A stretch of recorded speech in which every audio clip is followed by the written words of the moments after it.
안녕하십니까. 구강암용외과 전문의 박종초 원장입니다. 최근 40대, 50대는 물론 그 이상의 연령대에서도 안면 윤곽 수술에 대한 관심이 높아지고 있습니다. 저 역시 예전에 비하여 중년층 분들을 수술할 기회가 늘어나고 있습니다.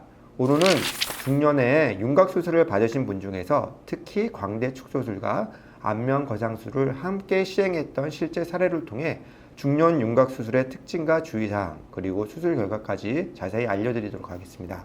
중년의 윤곽 수술은 젊은 층의 수술과는 다른 몇 가지 중요한 차이점이 있습니다. 나이가 들면서 골밀도가 감소하는 골다공증은 중년 윤곽 수술 시 주의해야 할 중요한 요소입니다. 특히 광대뼈 수술 시 골다공증이 심한 경우 뼈의 유압이 지연되거나 불유압이 발생할 가능성이 높아집니다. 따라서 수술 전 골밀도 검사를 통해 뼈 상태를 정확하게 파악하는 것이 중요합니다.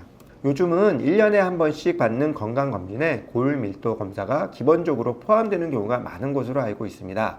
윤곽 수술을 위하여 다시 골밀도 검사를 받지는 마시고요. 건강검진 결과지를 확인해 보신 다음에 아래와 같은 항목이 있는지 확인 한번 해보시면 될 것 같습니다. 중년 윤곽 수술에서 젊은 층과 다른 접근이 필요한 두 번째 이유는 피부 탄력 저하입니다.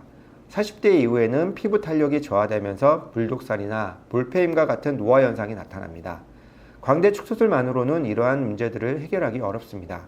특히 광대 축소술 시 유지은대의 동반 이동은 볼페임을 더욱 두드러지게 할 수 있습니다. 따라서 안면 거상술을 병행하여 피부 탄력을 개선하고 처진 피부를 당겨 올려주는 것이 필요합니다. 광대 축소술과 안면 거상술을 함께 할 때는 다음과 같은 장점이 있습니다. 광대 축소술로 튀어나온 광대뼈를 축소하여 얼굴 크기를 줄이고 부드러운 인상을 만들어주면서 안면 거상술로 처진 볼살을 당겨 올려 탄력 있는 얼굴 라인을 만들고 깊어진 팔자주름을 개선하여 한층 더 젊어 보이는 효과를 얻을 수 있습니다. 실제 사례입니다. 50대 중반 여성분입니다. 출전 모습에서 45도 광대가 튀어나와 얼굴이 넓어 보이고 강한 인상을 주었습니다. 옆광대도 발달하여 얼굴 라인이 울퉁불퉁해 보입니다. 볼살에 피부 탄력이 처져 있는 것이 관찰되고 팔자주름과 마리오넷 라인이 깊었습니다. 이를 개선하기 위하여 광대 축소술을 통해 45도 광대와 옆광대를 축소하여 얼굴 크기를 줄이고 부드러운 인상을 만들었습니다. 또한 성형외과 협진 원장님이 귀 앞쪽 절개를 통한 스마스 안면 거상술로 처진 피부와 연부 조직을 당겨 올리고 탄력 있는 얼굴 라인을 만들어 드렸습니다.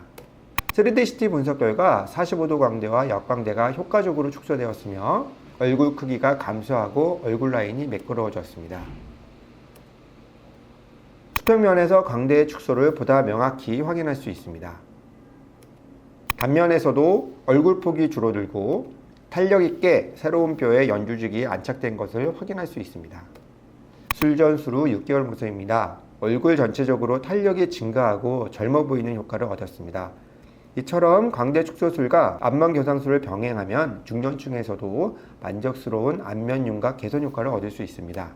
윤곽 수술과 안면 거상술을 함께 할지 아니면 단계적으로 할지 결정을 내리는 것이 망설이는 분들은 다음과 같은 점을 고려하셨으면 합니다. 같이 할 때의 장점은 한 번의 수술로 윤곽의 개선과 리프팅 효과를 동시에 얻을 수 있어 시간과 비용을 절약할 수 있습니다. 윤곽 수술과 거상술의 시너지 효과로 더욱 드라마틱한 동안 효과를 기대할 수 있겠죠. 단계별로 할 때의 장점은 한 번에 한 가지 수술만 진행하므로 신체적 부담이 적습니다. 또한 각 수술의 효과를 단계적으로 확인하면서 다음 수술 계획을 세울 수 있습니다. 단 이 경우 윤곽 수술을 먼저 진행하신 후 거상술을 고민하셔야 합니다. 사실 안면 거상술만 해도 한층 젊어 보일 수 있습니다. 그럼 윤곽 수술을 안 하고 거상술만 했다면 어떻게 되었을까요? 아마 광대뼈가 더욱 도드라져 보였겠죠. 왜냐하면 안면 거상술은 처진 피부와 연부 조직을 위쪽과 뒤쪽으로 당겨 올리는 수술입니다. 이 과정에서 얼굴의 볼륨이 감소하고 피부가 팽팽해지면서 상대적으로 광대뼈는 더욱 튀어나와 보이게 됩니다. 따라서 광대뼈가 도드라져 보이는 것이 고민인 환자라면 거상술 단독으로는 만족스러운 결과를 얻기 어려울 수 있습니다. 이러한 경우에는 광대 축소술과 거상술을 병행하거나 단계적으로 시행받는 것을 추천드리고 싶습니다. 지금까지 중년 이후 안면 윤곽 수술 시 주의할 사항에 대하여 말씀드렸습니다. 감사합니다.